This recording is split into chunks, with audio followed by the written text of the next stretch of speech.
ये fact medically review हुआ है by doctor Govind Desai. Acute bronchitis क्या होता है? ये कंडीशन होता है जब the lining of the bronchial tube यानी कि जो ट्यूब कैरी करता है air to and from the lungs की स्वेलिंग हो जाती है, यानी कि इन्फ्लेमेशन होता है। ये कॉज करता है cough with mucus, shortness of breath and mild fever. इसके कॉजेस क्या रहते हैं? सबसे पहले है वायरल इन्फेक्शंस, फिर आता है एनवायरमेंटल फैक्टर्स जैसे कि एयर पोल्यूशन और केमिकल फ्यूम्स। उसके बाद आता है बैक्टीरियल इन्फेक्शन।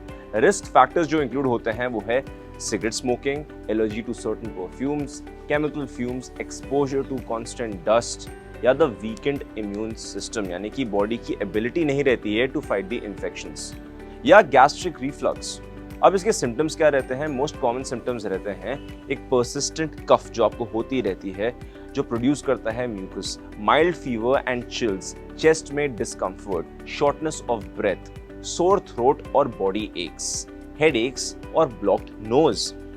अर्ली स्टेज में डिफिकल्ट होता है डिस्टिंग्विश करने को कि क्या ये कॉमन कोल्ड है या क्या ये एक्यूट या क्रोनिक ब्रोंकाइटिस है बेस्ड ऑन द सिम्टम्स। लेकिन जो टेस्ट कैरी आउट होता है उससे पता लगता है कि आपको क्या इन्फेक्शन हुआ है। Physical examination is done to check your lungs as you breathe, also to check for weakness in muscles, change आपका वॉइस में हुआ है, आपके ब्रीदिंग पैटर्न में कोई चेंजेस हुए हैं वगैरह वगैरह। दूसरा आता है एक्सरे। अगर आप चेस्ट एक्सरे कराएंगे तो ये रूल आउट करता है अदर लंग कंडीशंस जैसे कि निमोनिया। यूजुअली आपको करना चाहिए जब आपका कफ परसिस्ट होता है फॉर सेवरल वीक्स। उसके बाद आता है PFT यानी कि पल्मोनरी फंक्शन टेस्ट। ये टेस्ट किया जाता है using a device called spirometer जो मेजर करता है the air capacity of the lungs. Usually ordered रहता है कि अगर एक पेशेंट एक्सपीरियंस कर रहा है शॉर्टनेस ऑफ ब्रेथ तो उन्हें टेस्ट कराना चाहिए। फिर आता है sputum culture test to test any infections या एलर्जीज। यूजुअली ऑर्डर्ड रहता है कि अगर आपको कफ काफी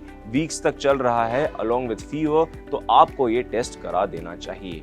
ट्रीटमेंट के लिए कॉमनली रिकमेंडेड है to take complete rest with adequate fluid intake, जो यूजुअली हेल्प करता है in the recovery of acute bronchitis. अगर आपके सिम्टम्स सिवियर हैं तो ट्रीटमेंट्स में include medication and therapy. Medication जैसे कि cough suppressants, bronchodilators, antivirals and antibiotics help to deal with this. क्या कहना है आपका इसके बारे में? हमें कमेंट सेक्शन में जरूर बताएं और हेल्थ लाइफ को लाइक, शेयर और सब्सक्राइब करना ना भूलें।